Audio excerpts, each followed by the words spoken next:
I welcome you to this one of the deadliest course or workshop what I have created. इसके अंदर कोई भी normal बातें नहीं होगी। मैं फिर से कह रहा हूँ, तुम अगर अपने एक प्रीवियस वर्जन में अटके हो, एक मीडियोकर बन, एक लूजर बन, तो तुम्हारे लिए नहीं होगा। वरना अगर तुम अपने आप में बहुत कुछ डीप देख रहे हो, कुछ ऐसा यूनिक, मतलब तुम्हारा एक नेक्स्ट वर्जन, तब तुम्हारे लिए ये है। क्योंकि मैंने इस टॉपिक का या इस वर्कशॉप का नाम ही इसलिए रखा है द डेंजरस यू। मतलब तुम्हारा ऐसा वर्जन जो तुम भी डर जाओ एक वक्त के बाद कि ये मैं क्या बन गया, मैं क्या था। क्योंकि तुम बहुत ज़्यादा एफिशिएंट काम करने वाले हो। उसके बाद तुम्हारी हर चीज़ तुम्हें बहुत ज़्यादा सही से मिलेगी अगर तुम इन चीज़ों को डीपली समझ गए और लगाना सीख लिया। तो स्टार्ट करते हैं पहले टॉपिक के साथ। हम सबसे पहले आज समझेंगे हम लोग कि एक एसेंशियलिस्ट कौन होता है। मतलब कि अगर दुनिया में इतना कुछ हो रहा है तो क्या आज के इस डिस्ट्रैक्टेड वर्ल्ड में हमारे पास पावर है चूज करने का? क्या हम ये बोल सकते हैं कि दुनिया में जो कुछ भी हो रहा है मुझे इससे फर्क नहीं पड़ता, I have the power to decide my future, I have the power to decide that what I am going to do, and this is called an essentialist. तो हम आज सीखेंगे कि एसेंशियलिस्ट बनते कैसे हैं, कैसे इस डिस्ट्रैक्टेड वर्ल्ड में बोलने की ताकत रख सकते हैं कि नहीं, मुझे ये सारी चीजें नहीं चाहिए, मैं इन सब के ऊपर अपनी इन चीजों को चुनता हूं। कभी तुम्हारे साथ ऐसा हुआ है कि किसी पार्टी में तुम्हें बुलाया गया है और तुम मना नहीं कर पाते हो। तुम सोचते हो कि तुम मना कर दोगे लेकिन नहीं कर पाते हो, क्योंकि तुम्हें पता है कि बहुत लोग का दिल टूट जाएगा। लेकिन सेकंड साइड में तुम्हारा पेपर पड़ा है, तुम्हारा बिजनेस तुम्हारा बनाना पड़ा है, तुम्हें बहुत सारे क्लाइंट को डील करना है, तुम्हारे जॉब के कुछ काम पड़े हुए हैं, पर स्टिल तुम मना नहीं कर पाते हो।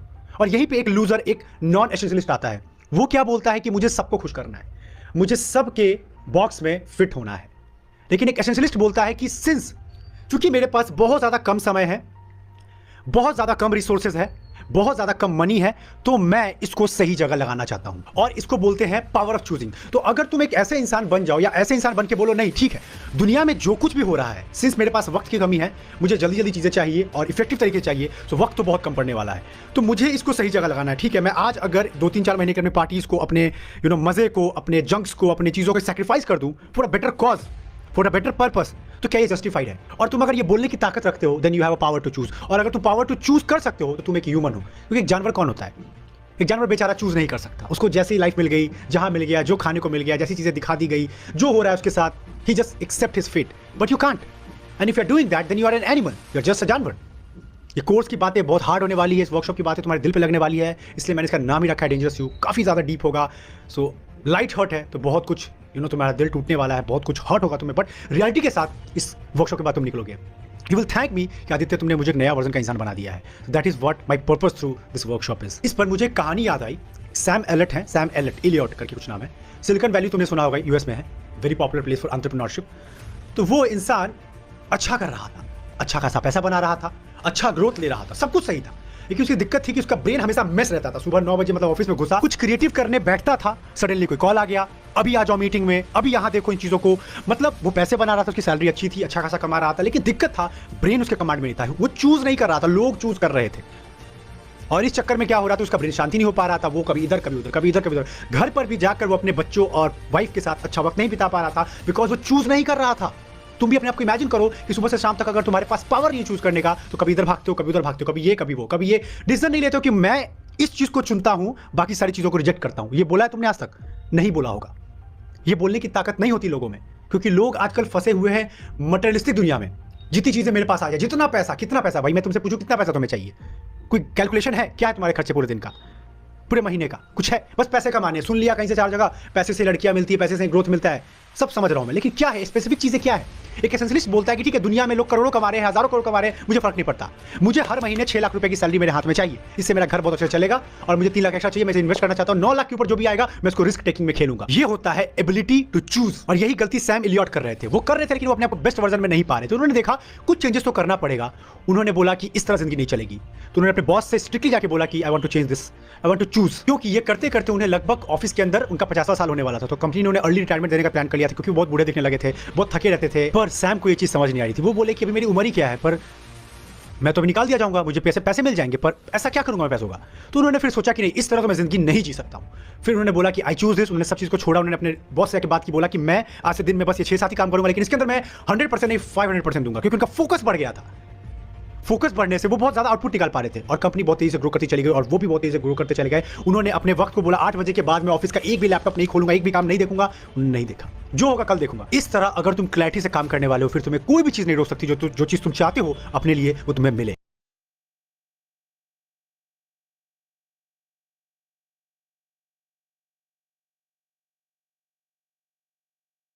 तो तुम्हें आगे जाकर आज से बस ये चूज करना होगा, तुम कोई भी काम कर रहे हो, जैसे भी तुम डेंजरस अपना बनना चाहते हो, तुम्हें सारे काम को सेट करके बोलना हो कि इस मोमेंट में क्या जरूरी है, मैं अपने लिए क्या चाहता हूं। दुनिया में लोग कोई यूट्यूबर बन रहा है, कोई जॉब अच्छा कर रहा है, कोई बिजनेस बना रहा है, कोई सर्विसेज अच्छा दे रहा है, नहीं, मैं अपने लिए ये चुनता हूं, मैं बाकी सारे काम को साइड करता हूं। ये बोल सकते हो, then welcome to the top 1% club, क्योंकि तुम एक समय के साथ 10 जगह गड्ढा नहीं खोद रहे हो, तुम एक जगह इतना गहरा गड्ढा खोद रहे हो कि वहां से पानी निकलना इम्पॉसिबल है ही नहीं, बहुत सारा पानी निकलेगा, क्योंकि भाई गड्ढे की खुदाई बहुत डीप हो गई है। तो यहां तक के समझने के बाद मैं तुम्हें ये बता दूं कि एक एसेंशियलिस्ट होता है, वो सिंपली बोलता है कि ठीक है, दुनिया ये कर रही है, सब लोग को ये पसंद है करना, सब लोग ऐसे अच्छा कर पा रहे हैं, सब अच्छा हो रहा है दुनिया में, पर मेरा स्किल है कि मैं फॉर एग्जाम्पल डिजिटल मार्केटिंग अच्छा कर सकता हूं। हाँ, मुझे कंटेंट बनाना आता है, हाँ, मैं कैमरे के आगे अच्छा बोल सकता हूँ, हाँ, मैं एक स्पीकर बन सकता हूँ, बट मुझे ये सब नहीं करना। मुझे डिजिटल मार्केटिंग में टॉप लेवल का डिजिटल मार्केटर बनना है कि इंडिया में कोई सर्च करे मेरा नाम टॉप पर है। यही क्लैरिटी मुझे हुई 1 से 2 साल पहले। पहले मैं भी बहुत सारे काम करता था जो गलत नहीं था, सब में थोड़े थोड़े पैसे बना रहा था, अच्छा कर रहा था, बट मन में एक सेटिस्फैक्शन नहीं था। फिर मैंने सोचा कि ठीक है, मैं सारी चीज़ों को साइड करता हूं और मैं मानता हूं मेरा पावर है लोगों को पीक पोटेंशियल तक पहुंचाना। मेरा पावर है कि मैं अपने कम्युनिकेशन के थ्रू लोगों के अंदर एक चेंज ला सकता हूं। इस चीज़ को सही जगह से यूज़ करना। इस पर फिर मैंने कंटेंट बनाना शुरू किया, इस पर मैंने वर्कशॉप लॉन्च करना शुरू किया, इस पर मैंने अपना मेंटरशिप देना शुरू किया, और मैं भी ग्रो कर रहा हूं। लोग के लाइफ में डीप लेवल का चेंज आ रहा है, बिकॉज मैंने 10 गड्ढे नहीं चुने, एक गड्ढा को बहुत गहरा तक खुदाई करने का सोचा। इस तरह एसेंशियलिस्ट काम करते हैं, क्योंकि तुमको ये चीज़ भी समझना पड़ेगा। पहले इसको सिंपल समझो कि ये ब्रेन है और कंप्यूटर कहीं ना कहीं थोड़ा लिमिटेड, कह सकते हो सेम है। जैसे कि कंप्यूटर के अंदर क्या होता है, रैम क्या करता है चीज़ों को, मान लो कि आप ब्राउजर चला रहे हो, गूगल क्रोम में खुद ब्राउजर है, उसके अंदर जब आप 6, 7, 10, 12 टैब खोलते हो, तब देखते हो कि जब 10, 12, 20 टैब के ऊपर होता है तो थोड़ा हैंग करने लगता है, थोड़ा स्लो पेज लोड होता है, क्योंकि आपके लैपटॉप का रैम लिमिटेड है 4 GB मान लो। लेकिन आप अपने कंप्यूटर का रैम बढ़ा सकते हो 8 GB, 16 GB, 32 GB, 64 GB, तो वो फास्ट हो जाएगा। लेकिन आपके ब्रेन का शुरू के टाइम में जब आप ब्रेन को प्रैक्टिस नहीं करते हो, ब्रेन के साथ थोड़ा स्टेबल नहीं होते हो, काम नहीं होते हो, मेंटली स्टेबल नहीं होते हो, तो आपके ब्रेन का बहुत लिमिटेड रैम होता है। आप सोचते हो कि यार मैं ये भी कर सकता हूं, ये भी कर लूंगा, ये भी हो जाएगा, वो भी हो जाएगा, अरे मैं सब निपटा सकता हूं। नहीं, आपकी ब्रेन की एनर्जी बहुत लिमिटेड है, बहुत ज्यादा लिमिटेड। आप खुद सोचते हो कि आप दिन भर में 1-2 घंटा बहुत सीरियसली 3 घंटे काम करते हो, आप एग्जॉस्ट फील करते हो, आप बोलते हो बाहर घूम के आता हूं, थोड़ा जिम करके आता हूं, थोड़ा टाइम पास करके आता हूं, थोड़ा खा पी लेता हूं। क्यों? आप बोल रहे हो कि मेरा ब्रेन का रैम थक चुका है, आई नीड सम रेस्ट। इसीलिए बोलते हैं कि अपने ब्रेन को या फिर अपने लिमिटेड रैम को सही जगह यूज करो। इसलिए बोलते हैं शिटी चीजों में दिमाग मत लगाओ, गलत चीजों में दिमाग मत लगाओ, क्योंकि वक्त कम है, आपका रैम कम है, वो सब जगह लगाओगे तो बहुत थका थका फील करोगे और कुछ भी प्रोडक्टिव आउटपुट नहीं निकाल पाओगे। और इसी पर एक कंसेप्ट होता है इकोनॉमिक्स के अंदर, जिसको बोलते हैं अपॉर्चुनिटी कॉस्ट। आप में से बहुत लोग अगर सुने होंगे, अपॉर्चुनिटी कॉस्ट क्या होता है। एक नॉन एसेंशियलिस्ट क्या बोलेगा, जैसे कि मान लो मुझे बुक खरीदना है, समझना, अगर मुझे बुक खरीदना है तो अमेजॉन पे कोई बुक मुझे मिल रही है 150 की, लेकिन ऑफलाइन जो बुक है वो मुझे 100 रुपीज़ की मिल रही है, बट द प्रॉब्लम इज कि वो यहाँ से 3 किलोमीटर दूरी पे है, सो मुझे मेट्रो करके जाना पड़ेगा। तो बुक अगर मैं 100 रुपये लेने के लिए, अपना 50 रुपये बचाने के लिए वो लेने जाऊँ, तो मैंने सिर्फ 50 रुपये नहीं बचाए अपने, मैंने उस चक्कर में अपना मेंटल पीस, अपना समय 2 घंटा जो आने जाने में लगा, और जो भी उस काम में उस समय में कुछ अच्छा कर सकता था, वो सब मैंने बर्बाद कर दिया। इससे अच्छा था कि मैं 150 में अमेजॉन से ऑर्डर करके उस बुक को मंगा लेता। तो अपॉर्चुनिटी कॉस्ट कहती है कि अगर तुमने एक काम को पकड़ा है तो दूसरे काम को तुमको छोड़ना पड़ेगा, और दूसरे काम को छोड़ने का एक अपॉर्चुनिटी कॉस्ट भी आता है। जैसे कि मान लीजिए आप अपने बर्थडे, अपने किसी क्लोज फ्रेंड के बर्थडे में जाना चाहते हैं पार्टी में, और आपका परसों पेपर भी है, तो आपको कोई एक चूज करना पड़ेगा।